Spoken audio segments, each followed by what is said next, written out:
Welcome to This Explainer. Today, we're unpacking a life that honestly sounds like pure Hollywood fiction, but is entirely rooted in the historical record. We're tracking the incredible true story of Vere Royse.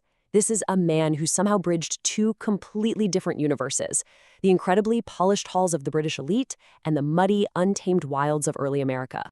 So let's dive right into this. What would actually compel a man who literally had it all, wealth, status, a prestigious military career, to just walk away and vanish into the uncharted forests of New England? That's the central mystery we're going to solve today. As we go through this explainer, we'll be tracking the ultimate historical pivot of an elite soldier completely transforming into a rugged pioneer. Section 1. Aristocratic Roots. Let's look at this life of privilege. To understand what he left behind, you have to know where he started. Royce was born right into the Irish landed gentry. His grandfather was a highly educated clergyman who served as chaplain to King William III. And for that service, the king granted the family the massively wealthy Nantanan estate in County Limerick, Ireland.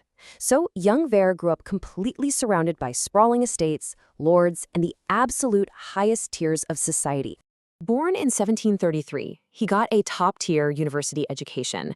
But here's the catch. As the younger son in a gentry family, he wasn't actually going to inherit the main estate. Custom dictated that he was destined for the military.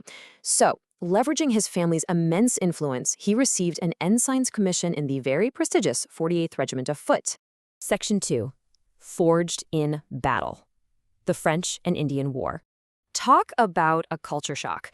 Royce's regiment hits the ground in Virginia in 1755, and he is instantly thrown into the absolute thick of some of the most historic conflicts of the era. I mean, he fought in the disastrous Braddock's defeat, survived the grueling siege of Louisburg, and famously led his company in the dead of night up what was considered an insurmountable precipice at Quebec to the Plains of Abraham, right before General Wolfe died. He saw the whole thing, right through to the surrender of Montreal. You have to picture this scene during Braddock's defeat. The British are being slaughtered by French and Indian forces using guerrilla tactics. Royce's superior officers are dead, so he takes command. Suddenly, a young George Washington, who is the only officer left on horseback, rides up and frantically asks why Royce isn't retreating. Royce, stubbornly clinging to his strict military discipline amidst total chaos, basically says, "I have had no orders to retreat." Washington literally had to officially order him off the field just so he would finally march his men away. Now, to put this into perspective, we need to realize just how deadly this war was for the men leading the charge. Over the course of these campaigns, a staggering 86% of the officers in Royce's regiment were either killed, disabled, or forced to retire. Think about that. Royce was one of only 2 lieutenants out of 15 to survive the war intact. He was forged into an absolute survivor. Section 3. Choosing the frontier, a truly shocking decision. Now, you'd think after surviving all that, he'd want to sprint back to his aristocratic comforts in Europe, right? Well, instead, while camped near Montreal, Royce meets these legendary New England frontiersmen, guys like Jacob and Daniel Farrington of the famous Rogers Rangers. These were massive, fearless giants of the wilderness.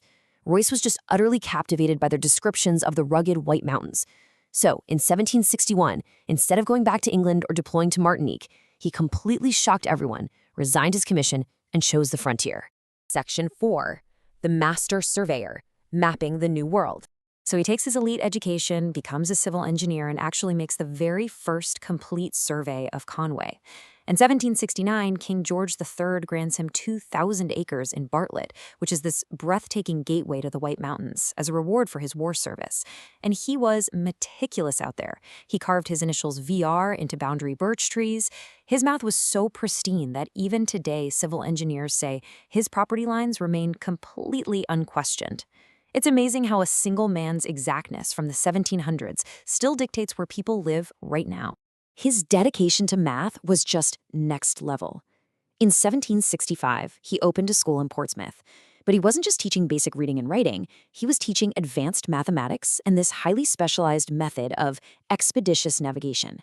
Get this, he taught them to navigate using only a pen or piece of chalk, no books or instruments required. He was essentially bringing high-level European science directly to the rugged American settlers. But, this wasn't some cushy desk job. It was wildly dangerous out there in the woods. One night, a local settler named Captain Pinkham heard wrestling in the dark. Thinking it was a bear, Pinkham raises his gun, takes aim in the dusk, and is literally a split second away from pulling the trigger when the bear coughs. Yep, it was Vere Royse, stranded by a river calling for help. That single timely cough was the only thing that saved his life. Section 5. The two worlds collide. The Aristocrat versus the frontier. Okay, picture this. Royce and his surveying crew are trapped in the woods during a massive snowstorm. They are starving.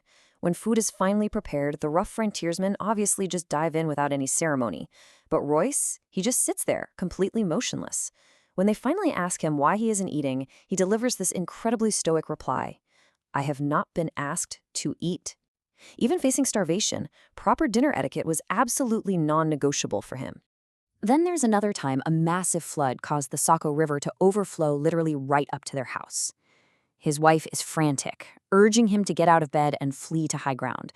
But Royce, deeply offended by the undignified idea of running away from a mere river, just gives a firm command, "Lie still, Mrs. Royce." And they stayed in bed until friends had to paddle a boat right up to their window to rescue them. But hey, do not mistake his strict manners for weakness. One day, a man on the road made a pretty ungracious remark to his wife. Royce, who, remember, is the veteran who stormed the Plains of Abraham, calmly dismounts his horse, cuts a switch from a tree, and gives the man an absolute thrashing. Then, he peacefully gets back on his horse, laconically delivers the line, "Insult Mrs. Royce again," and just rides off. He was this fascinating mix of deep refinement and really sharp wits. Once, while he was negotiating with a shrewd Yankee, his neighbor stepped on his toes under the table as a warning. Royce instantly backed out of the deal without a word. He married Mary Rickard in 1771, and their daughter Nancy ended up marrying the son of a boy who had been held captive by Indians. The wild part? That captive was freed at Quebec by British officers, which very likely included Royce himself. He even wrote the preamble for the local musical society. He literally brought culture, music, and fierce loyalties straight into the wilderness. Section 6. A lasting pioneer legacy. The foundations of America. Royce spent his final, very prosperous years in Freiburg. He helped build the town's first congregational church and served as the chairman of the selectmen, meticulously writing out town instructions. And the way he died is just beautifully poetic. At age 77, while attending a youth dance, he was so amused by the awkward dancing that he laughed heartily and suddenly suffered a fatal heart attack. This intense, battle-hardened military survivor passed away in a moment of pure, unexpected joy. His historical footprint is just absolutely monumental. Mount Royce in the White Mountains still bears his name today. He laid the civic and spiritual foundations of his community. And, physically, his exact, unquestioned surveys still dictate the maps and property lines of that region today. He really is the ultimate embodiment of the bridge between the Old World elite and the New World pioneer. And that brings us to a final thought to leave you with today. When you look at a map of New England, or if you ever hike through the White Mountains, you are quite literally walking through lines drawn by an Irish aristocrat who survived the brutal crossfire of a global war only to find his true home in the woods. So how many other invisible hands of forgotten pioneers are still shaping the very reality we navigate today? Thank you so much for joining me for this explainer. Keep learning and keep questioning the history around you.